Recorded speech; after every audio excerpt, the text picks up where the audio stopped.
গাজা যেন ইসরায়েলের dustbin. Iran Israel যুদ্ধের সময় এক মুহূর্ত বন্ধ হয়নি গাজায় আগ্রাসন।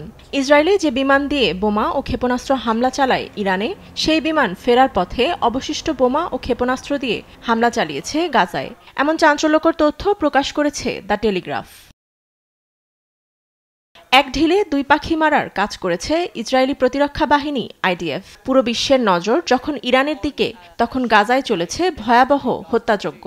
নাম প্রকাশে অনিচ্ছুক ইসরায়েলি সামরিক সূত্র নিশ্চিত করেছে, অপারেশন রাইজিং লায়নের শুরু থেকেই অবশিষ্ট অস্ত্র দিয়ে গাজায় হামলার প্রস্তাব রাখে। প্রস্তাবে সম্মতি দিয়ে IDF commander major general Tomer Bar গাজায় হামলা বাড়ানোর নির্দেশ দেন।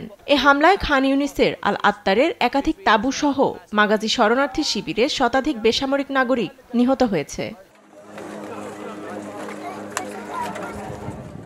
ইরান ইসরায়েল যুদ্ধবিরতিতে মার্কিন প্রেসিডেন্ট ট্রাম্পের ভূমিকাকে আপাতত সাফল্য হিসেবে দেখছে যুক্তরাষ্ট্র। এরই ধারাবাহিকতায় ইসরায়েল ও ফিলিস্তিনে যুদ্ধ বন্ধ ও জিম্মি মুক্তি নিয়ে বেড়েছে আশা। ইসরায়েলের প্রধানমন্ত্রী বেনিয়ামিন নেতানিয়াহু যুক্তরাষ্ট্র সফর নিয়েও আশাবাদী দুই দেশ।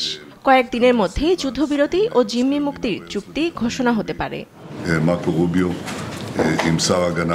বৃহস্পতিবার একাধিক সূত্রের মাধ্যমে সম্ভাব্য চুক্তির বিষয়ে উঠে এসেছে তথ্য।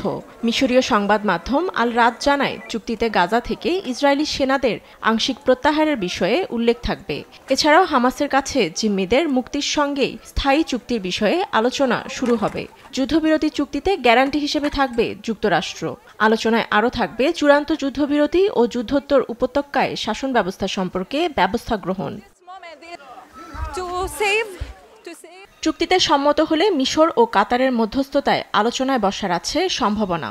তবে ইসরায়েলি সরকারের অনেকেই মনে করছেন, ফেব্রুয়ারি মাসে ট্রাম্পের হুমকিকে মূল হিসেবে ধরে চুক্তিতে সম্মত হবে না হামাস। ট্রাম্প হুমকি দিয়েছিলেন গাজা থেকে সমগ্র জনসংখ্যাকে উচ্ছেদ করে মধ্যপ্রাচ্যের রিভেরা হিসেবে পুনর্গঠনের। ফাতেমা তাসনিম, নিউজ ডেস্ক, দেশ টিভি।